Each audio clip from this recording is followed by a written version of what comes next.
Whatever did happen to the Pink Man? Aw, crap. I really like his videos, and hey, wait a minute.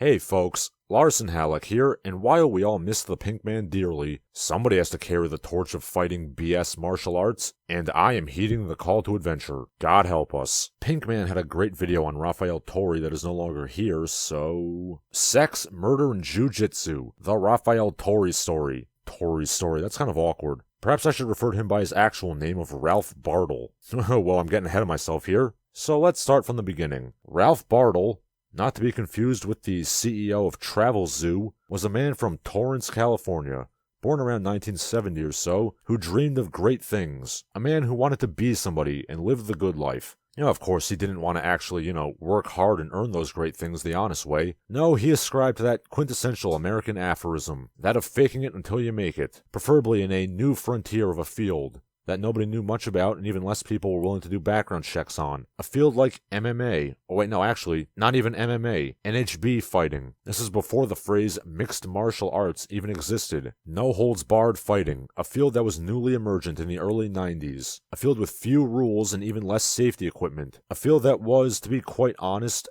absolutely full of paunchy, bug-eyed lunatics, steroided-up brutes, and brutal, bug-eyed, steroided-up Jesus freaks that all had that same dream of faking it until you make it and becoming the ultimate fighter. Ralph Bartel was not a fighter.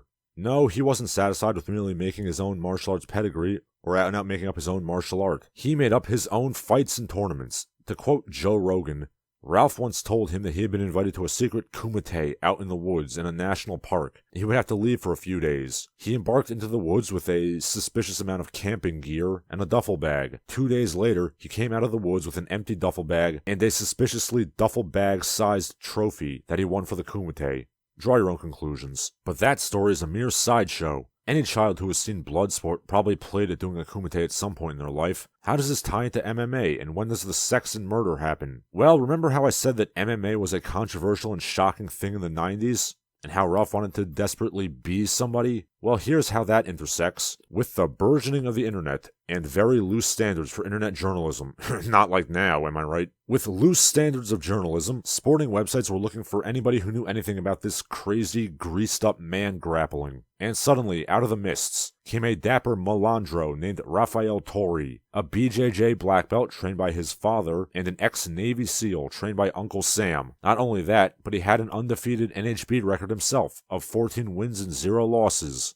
Somewhat belied by his pasty and unscarred face, but those fights were in small-time shows and they went unrecorded, so nobody asked any questions. Now, this isn't entirely unplausible. In the late 90s and early 2000s, MMA hit what is still known as the dark age of the sport. Led by politicians like the songbird himself, John McCain, UFC, and other respectable NHB leagues like Battlecade, were banned from network television and most major venues, leading to many shows having to be held in dubious venues like FSU states and Indian reservations, and even high school gyms and nightclubs. If you look at the records of fighters that were fighting back then, many of their fights are murky and barely recorded fights against no-names that can't even be found on video. Hell, there's a solid block of UFC events that are still not on video to this day. Nobody thought there would be any need to record them, because nobody thought that the UFC would stand the test of time. Everybody thought that it was going to be some silly bit of 90s extreme effluvia, like Junko jeans and curtain haircuts and fanny packs and,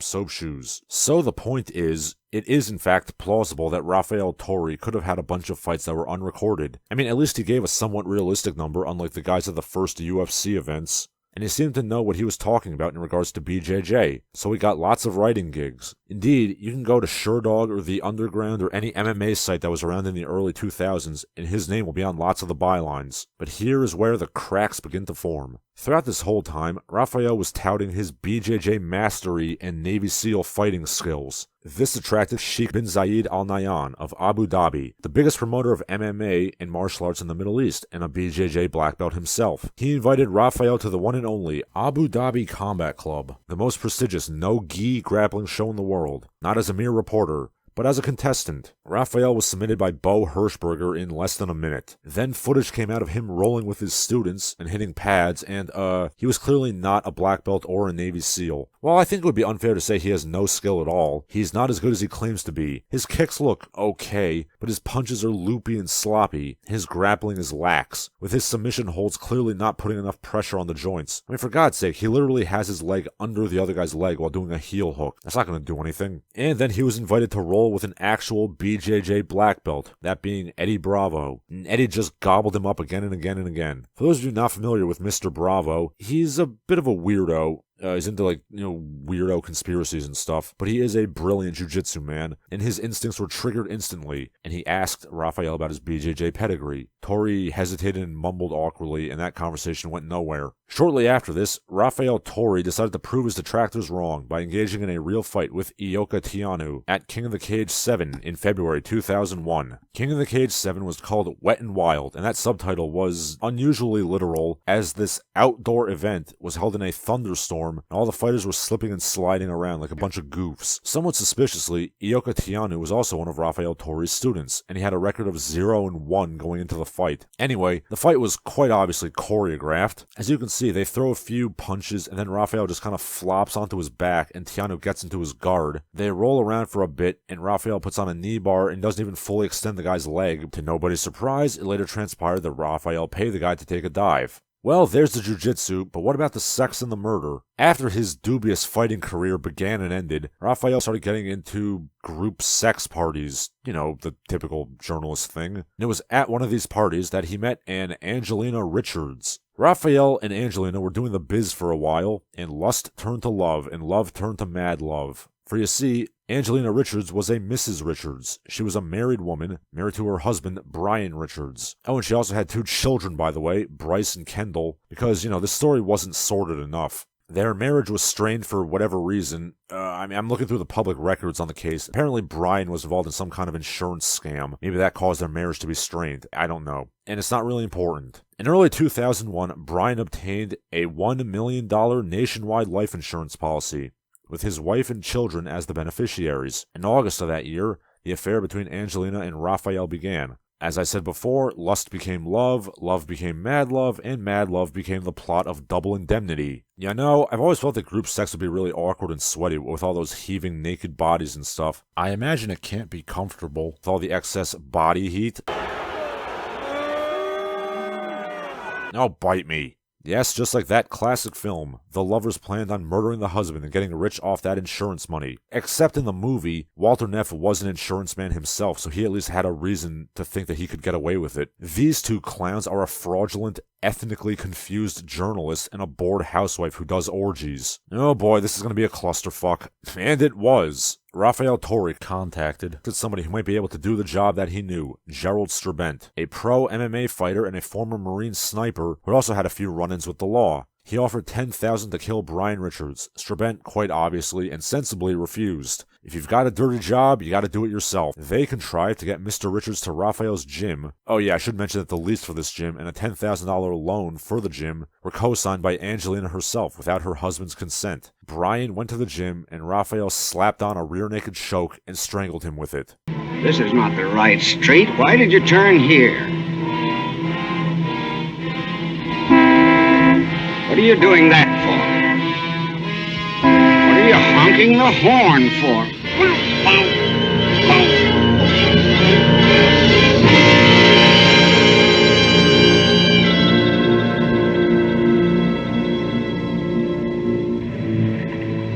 Wow, life imitates art. Presumably very happy that he had finally won an actual fight for the first time in his life, Rafiel and Angelina started living the good life. They bought a vacation home in Cancun, Mexico. Rafiel started to drive Brian's truck around town. The small town where everybody knew that Brian Richards owned the truck. The truck that Brian's body was discovered in when Rafiel abandoned it in a supermarket. Oh my god, I'm not a master criminal myself, but it astounds me that someone could be this dumb. Rafiel thought quick. He knew he had to get an alibi.